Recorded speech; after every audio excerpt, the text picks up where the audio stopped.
Okay, everyone, we have covered the remote sensing cycle, and we know that a satellite image is built from digital grids of spectral bands. Now let's look at part 3, types of satellite image, which is determined by how the sensor collects that data.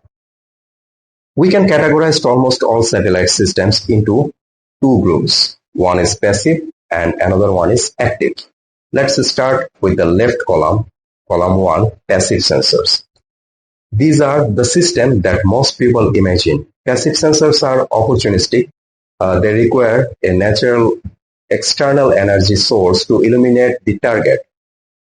Looking at the diagram, that source is the sun. As established in our first image, the sun bathes the earth in radiation. Our sensor is passive because it is simply waiting to detect the reflected sunlight and emitted heat that bounces off the Earth's surface. A perfect example is NASA's Landsat series. Look at the Landsat inset in the top left of this image. As we move through different wavelengths, from visible colors like blue and green into invisible near-infrared and thermal infrared, the satellite builds those multiple stacked layers of multispectral data. Because they rely on sunlight, these systems can only collect optical data during the day and can't see through thick cloud. They excel, however, in analyzing vegetation, health, and urban development.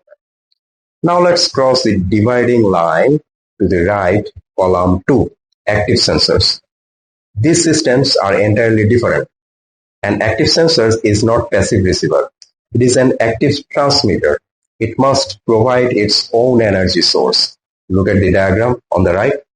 Instead of waiting for sunlight, this satellite, like Sentinel-1, fires its own powerful controlled microwave radio signal, often a pulse of radar, down to the Earth. The critical concept here is not simple reflection. Look at the backscatter diagram on the center right. The satellite emits the pulse and it hits objects on the surface, which cause the signal to scatter in many directions. The satellite measures only the specific amount of energy that bounces directly back to its antenna. This return signal is called backscatter, and its intensity tells us about surface roughness, moisture, and geometry. The primary superpower of active system is listed right here on the middle right diagram, cloud and night penetration. Because the satellite generates its own specific wavelength, it can operate at night and see directly through clouds, fog, and rain. A passive visible camera is blind in a cloudy hurricane. A radar satellite sees a water structure perfectly. Yes. Finally, look at the scientist on the bottom. He is demonstrating these two technologies, visible and radar, are tools that complement each other.